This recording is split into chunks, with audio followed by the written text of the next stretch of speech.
Chinese health authorities are still working to identify the virus behind a pneumonia outbreak in the central city of Wuhan. According to authorities, the number of cases has increased to 44, with 11 of them in serious condition. Tonight, a drastic measure. China ordering a quarantine for the entire city of Wuhan. 11 million people, no travel in or out, where the contagious coronavirus was first detected and is spreading fast. In an isolated system, entropy can only increase. 20 blocks away, the low-income housing project. This morning, the CDC announced confirmation of the second case of novel coronavirus in the U.S. and the first in Illinois. The patient is a Chicago resident, and my team at the Chicago Department of Public Health is working in close coordination with the CDC, the Illinois Department of Public Health, the Cook County Department of Public Health, and many other partners at the local, state, and national level to ensure a coordinated response. We've made the decision to further toughen the guidelines and blunt the infection now. We'd much rather be ahead of the curve than behind it, and that's what we are.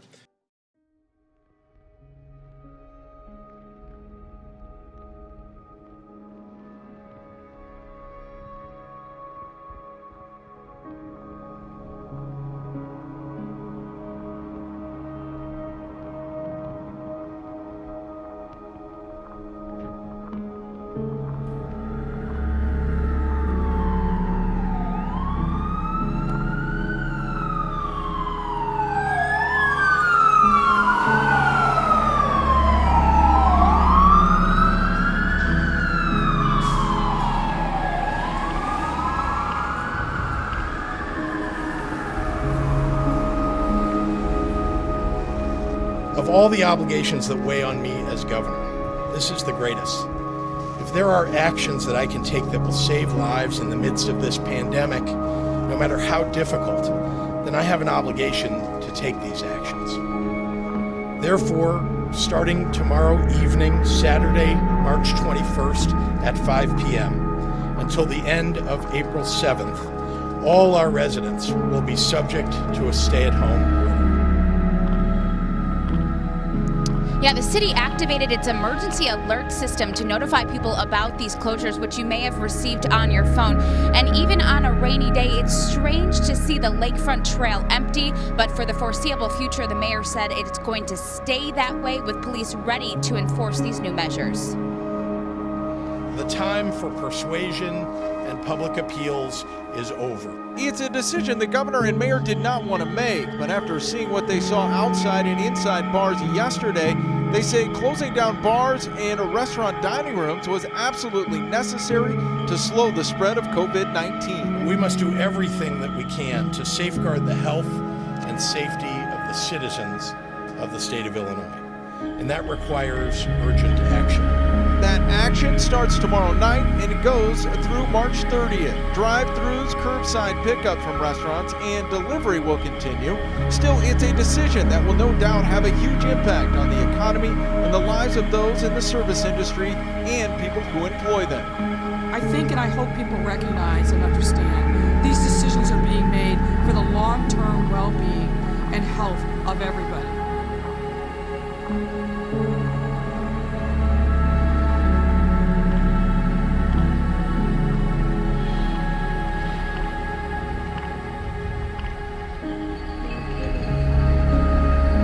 More now on how coronavirus is impacting the economy. Joining me now is Mark Zandi, Chief Economist at Moody's Analytics. Mark, good evening and thank you for joining us. First of all, I want to get a sense of what the odds are that this tips us into recession, and how should the government respond? Uncomfortably high. I'd say they're better than even odds at this point that this is going to push us into recession. The Federal Reserve needs to cut interest rates. They have a bit more to go here, and I think they will over the next week and the week thereafter. But they don't have a whole lot of room to maneuver, so the onus will quickly switch to the President Trump, and Congress to come up with some fiscal stimulus, tax cuts, spending increases, help to the folks that are being hardest hit. If that doesn't come pretty soon, and if it's not an aggressive stimulus, recession will be very difficult to avoid.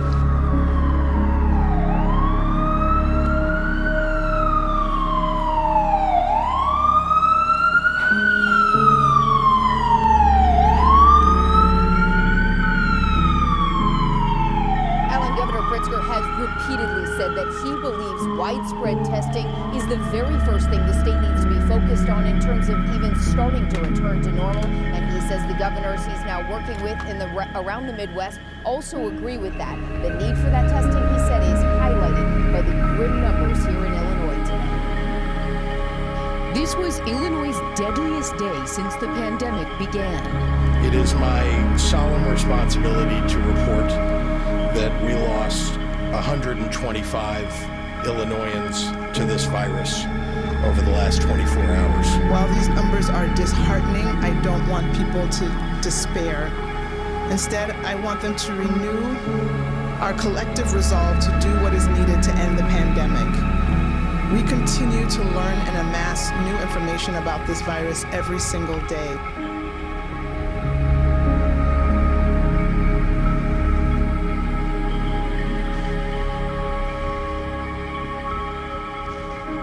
That's right, Judy. There are three things that Governor Pritzker has not made any final decisions on. That is extending the stay-at-home order, a mask requirement, and also how to reopen the economy.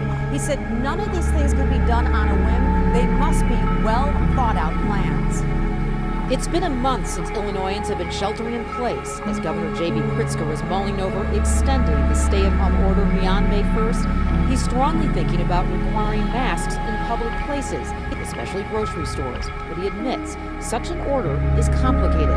We also want to make sure that it's understood properly, that this shouldn't stop somebody from taking a walk in, their local park if it's open. The governor says reopening the economy must be understood properly as well. Opening it up region by region is something Pritzker would consider, but he says all of it will be based on advice from the experts. As of now, Illinois has not hit the peak. A big concern are outbreaks at nursing homes. We are ramping up testing at facilities without previously identified COVID-19 cases and ramping up testing for all staff at facilities with known cases. Well, Dina, the organizer of this protest rally had said up to 5,000 people might take part, including members of 3 militias. As we take a live look from our camera above the Thompson Center, the crowd now appears to be in the hundreds.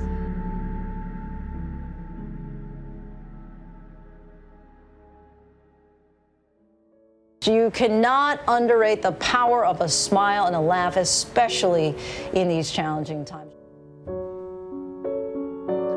I want to close by expressing my thanks to all of you, to the teams of people who are working tirelessly to respond to the situation, to those of you who have shared your ideas and suggestions on the path forward, and especially to all of you who are helping to advance the well-being of our community in the face of your own difficult personal challenges.